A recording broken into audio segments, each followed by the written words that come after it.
আজ আমি আপনাদের নিয়ে এসেছি ইতিহাসের এমন এক মোড়ে যেখানকার বাতাস বাড়ি হয়ে আছে হাজার বছরের এক পুরনো বেদনা বকে নিয়ে। এটি এমন এক জায়গা যেখানে এলে মানুষের চোখের কোণা ভিজে ওঠে। হ্যাঁ দর্শক, আজ আমি আপনাদের নিয়ে এসেছি সেই স্থানে যেখানে শায়িত আছেন আমাদের প্রিয় নবী হযরত মুহাম্মদ সাল্লাল্লাহু আলাইহি সাল্লামের হৃদয়ের টুকরো, জান্নাতের যুবকদের সর্দার ইমাম হোসাইন রাদিয়াল্লাহু তাআলা আনহুর পবিত্র মস্তক মোবারক। কথা বলছি কায়রোর অত্যন্ত ব্যস্ত এলাকা খানে খলিলি থেকে। আপনি যখন প্রাচীন এই বাজারের অলিগলি দিয়ে হাঁটবেন তখন চারপাশে দেখতে পারবেন নানা ধরনের পণ্যের পোস্টার সাজানো হয়েছে দোকানগুলোতে। তবে এসব দোকানগুলো হাজার রকমের জিনিসে ভরপুর থাকলেও আমার মন পড়ে আছে এখানকার ওই বিশাল মিনারের দিকে।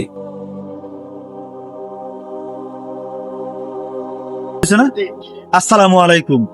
আজকে আমি এমন একটা মসজিদের সামনে দাঁড়িয়ে আছি যেটা হচ্ছে আমাদের প্রিয় নবী হযরত মুহাম্মদ সাল্লাল্লাহু আলাইহি সাল্লামের প্রিয় নাতি হযরত হোসাইন রাদিয়াল্লাহু তাআলার শির মোবারক এই মসজিদে রাখা হয়েছে। এই মসজিদে কোন জায়গায় কি আছে আজকের ভিডিওতে তুলে ধরবো। হ্যাঁ দর্শক, এই মসজিদের ভিতরেই রয়েছে রাসূল সাল্লাল্লাহু আলাইহি সাল্লামের সুগন্ধি ফুল সাইয়্যিদুস সাবাবি আহলুল জান্নাহ হোসাইন রাদিয়াল্লাহু তাআলার পবিত্র মাথা মোবারক। এটি এমন এক জায়গা, সামনের দিকে যতই আগাতে থাকবেন ততই শরীরের রোম দাঁড়িয়ে যাবে এবং হৃদয়ের গভীরে থাকা এক অপ্রকাশিত ভালোবাসায়, শ্রদ্ধায়। আল আজহার বিশ্ববিদ্যালয়ের পাশে খান এ খলিলি বাজারের এক কোণায় অবস্থিত এই ঐতিহাসিক মসজিদটি, যার নাম হোসাইন মসজিদ।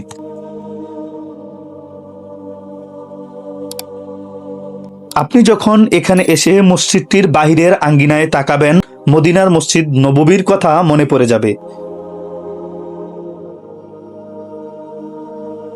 মসজিদে নববীর মতো এখানে রয়েছে সেই বিস্ময়কর ছাতা, যা রোদ থেকে বাঁচতে খোলা যায়, আবার রোদ পড়ে গেলে বন্ধ করা যায়। অর্থাৎ স্থাপত্য আধ্যাত্মিকতার অপূর্ব মিলন ঘটানো হয়েছে আল হোসাইনি মসজিদের প্রতিটি কোণায়, যার মিনারটি এত উঁচু দেখলে মনে হয় যেন তা আকাশ ছুঁতে চায়। বিকেলের সোনালী রোদ যখন এর গায়ে পড়ে তখন মিনারটি স্বর্ণের মতোই জ্বলজ্বল করছিল।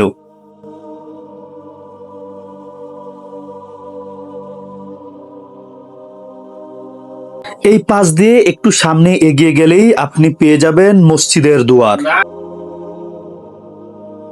তবে আশেপাশে সবকিছু দেখার পর আমি যখন মসজিদের ভিতর প্রবেশ করলাম তখন যেন এক মুহূর্তেই হারিয়ে যায় সকল কোলাহল।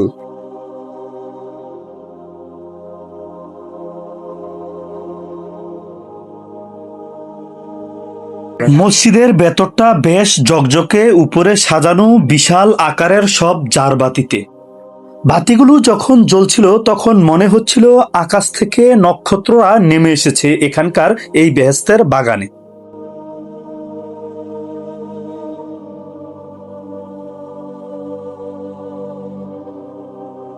মসজিদটির ভেতরটা সত্যি সত্যি এক প্রশান্তির বাগান, যেন জীবন্ত জাদুঘর। স্থাপত্যশৈলী, রাজকীয়তা আর আধ্যাত্মিকতার এমন ভাবে একে অপরের সাথে মিশে আছে যা খুব কম মসজিদেই দেখা যায়।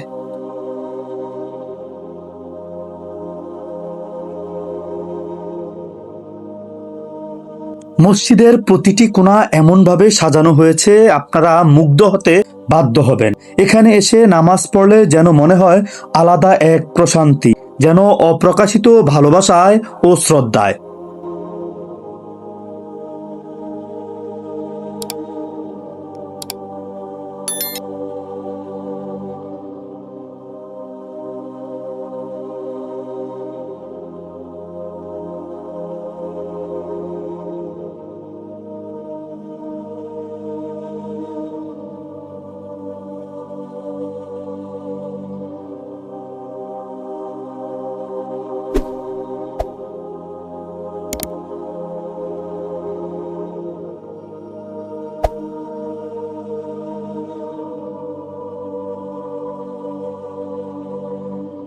পর্দা এখন যে শৈল্পিক কারুকার্য জায়গাটি দেখতে পাচ্ছেন, এটি হচ্ছে এই মসজিদের মেহরাব। নীল আর সোনালী রঙের সূক্ষ্ম জ্যামিতি নকশা এবং ক্যালিগ্রাফিতে মোড়ানো এই মেহরাবটি আক্ষরিক অর্থে রাজকীয়। এর পাশেই রয়েছে এক কারুকাজ খচিত রাজকীয় এক মেম্বার, যেখান থেকে গত কয়েক বছর ধরে ইসলামের সাম্য আর শান্তির বাণী প্রচার করে আসছে। জান্নাতের সর্দারের পবিত্র স্মৃতিকে স্মরণীয় করে রাখতে 1154 সালে রাজকীয় এই মসজিদটি নির্মাণ করেন ফাতিমীয় খলিফা আল জাবের বিন আমিরুল্লাহ।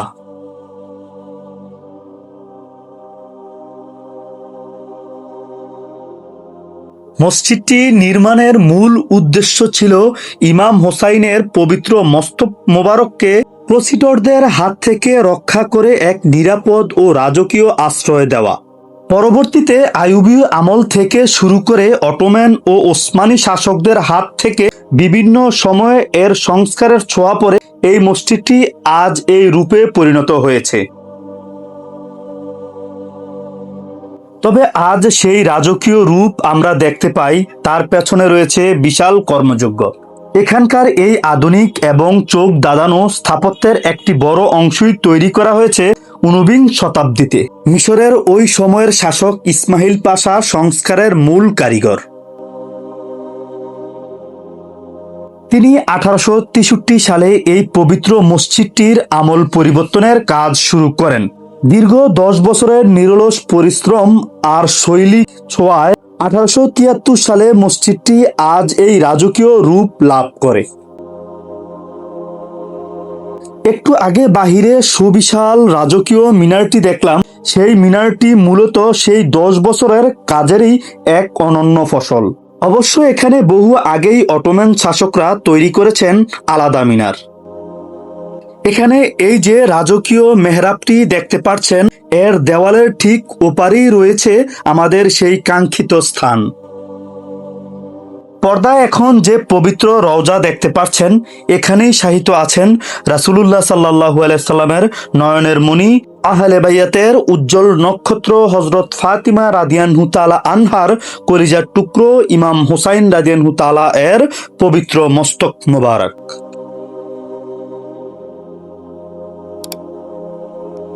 হ্যাঁ দর্শক, এখানেই সেই মস্তক মোবারক শায়িত আছে, যার কপালে চুমু খেতেন স্বয়ং রাসূল সাল্লাল্লাহু আলাইহি ওয়াসাল্লাম। রাসূল সাল্লাল্লাহু আলাইহি ওয়াসাল্লাম যখন নামাজে দাঁড়াতেন, যিনি তার পবিত্র গাড়ের উপরে চড়ে বসতেন, তিনি এই হুসাইন রাদিয়াল্লাহু তাআলা। ছেলেবেলায় যখন হাসান হুসাইন তার নানা রাসূল সাল্লাল্লাহু আলাইহি ওয়াসাল্লামের গাড়ে চড়ে বসতেন, তখন রাসূল সাল্লাল্লাহু আলাইহি ওয়াসাল্লাম তার আদরের নাতিদের যেন কষ্ট না হয়, তাই তিনি নিজের সেজদা দীর্ঘ করতেন। আর সেই মহামানবের অস্তিত্বের একটি অংশই এখানে শায়িত আছে। দর্শক মণ্ডলী, আপনাদের নিশ্চয়ই মনে প্রশ্ন এসেছে, ইমাম হুসাইন রাদিয়াল্লাহু তাআলার মাথা মোবারক কারবালা থেকে কায়রোতে আসলো কিভাবে? আসলে কারবালার নির্মম শাহাদাতের পর জালিমরা ইমাম হুসাইন রাদিয়াল্লাহু তাআলা এর পবিত্র মাথা মোবারক বর্ষার আগায় বিদ্ধ করে কুফা থেকে দামেস্কে নিয়ে গিয়েছিলেন। সেখান থেকে ফিলিস্তিনের প্রাচীন শহর আসকালানে দাফন করা হয়। কিন্তু সে ঘটনার পর প্রায় 400 বছর পর ক্রুসেডাররা আসকালান শহর দখল করে। তখন মুসলিম শাসকরা চিন্তিত হয়ে পড়েন। তারা তখন জান্নাতের সর্দারের এই পবিত্র স্মৃতিকে নিরাপদ রাখতে তৎকালীন ফাতিমীয় খলিফার নির্দেশে অত্যন্ত মর্যাদার সাথে আসকালান থেকে কায়রোতে নিয়ে আসেন। কিন্তু দিনটি ছিল 1153 সালের 31শে আগস্ট। সেই থেকেই মিশরীয়দের মণিকোঠায় অবস্থান করছে এই পবিত্র রওজা, যদিও পবিত্র দেহ মোবারক কারবালাতেই রয়েছে। আপনি যখন এখানে আসবেন, তখন এখানকার চারপাশের সবকিছুতেই অনুভব করবেন ইমাম হুসাইন রাদিয়াল্লাহু তাআলার স্মৃতি। এখানে সেই মানুষটি শুয়ে আছেন যার জন্য রাসূল সাল্লাল্লাহু আলাইহি ওয়াসাল্লাম নিজের খুতবা থামিয়ে তাকে জড়িয়ে ধরেছিলেন, যাকে কাঁধে নিয়ে প্রিয় নবী হযরত মুহাম্মদ সাল্লাল্লাহু আলাইহি ওয়াসাল্লাম মদিনার নানা প্রান্তে ঘুরে বেড়াতেন। এটি সেই মানুষের রওজা, যাকে জড়িয়ে ধরে রাসূল সাল্লাল্লাহু আলাইহি ওয়াসাল্লাম দোয়া করেছেন, বলেছেন, হে আল্লাহ, আমি হাসান হুসাইনকে ভালোবাসি, আপনি এদেরকে ভালোবাসুন এবং তাদেরকেও ভালোবাসুন যারা আমার হুসাইন হাসাইনকে ভালোবাসে। এটি এমন এক জায়গা যেখানে আসলে আপনার চোখের পানি ধরে রাখতে পারবেন না। রাসূল সাল্লাল্লাহু আলাইহি সাল্লাম যাকে জান্নাতের যুবকদের সর্দার বলেছেন, যাকে দুনিয়াতে আমার দুটি সুগন্ধি ফুল বলে আখ্যা দিয়েছেন, সেই প্রিয় দুই নাতির একজন কারবালার কান্ডারি মহাশহীদ ইমাম হুসাইন রাদিয়াল্লাহু তাআলার দেহের অংশ মাথা মোবারক এখানে রয়েছে। রাসূল সাল্লাল্লাহু আলাইহি ওয়াসাল্লাম যখন দিনের কাজ শেষ করে মদিনার ঘরে ফিরতেন, যাদের ছুটে আসা দেখে নবীজির মুখে ফুটতো জান্নাতি হাসি। তাদেরই একজন হলেন ইমাম হুসাইন রাদিয়াল্লাহু তাআলা। 10 মুহররম 61 হিজরি রক্তাক্ত কারবালার সেই দিন ইমাম হুসাইন রাদিয়াল্লাহু তাআলা যখন পিপাসায় কাতর, শরীরে অসংখ্য তলোয়ার এবং তীরের আঘাত, তখন তিনি মাটিতে লুটিয়ে পড়ে আল্লাহর জিকির করছিলেন। তিনি যখন জীবনের শেষ প্রান্তে, তখন আল্লাহর শুকরিয়া আদায়ের জন্য শেষবারের মতো সেজদায় পড়ে যান। ইমাম হুসাইন রাদিয়াল্লাহু তাআলা সেজদা অবনত ঠিক ওই মুহূর্তে এজিদি বাহিনীর প্রচণ্ড সৈনিক সীমার সেই মুহূর্তেই সেই পবিত্র মস্তক মোবারক বিচ্ছিন্ন করে ফেলেন, আর এর মধ্য দিয়েই দুনিয়া থেকে ঝরে যায় জান্নাতি সেই সুগন্ধি ফুল।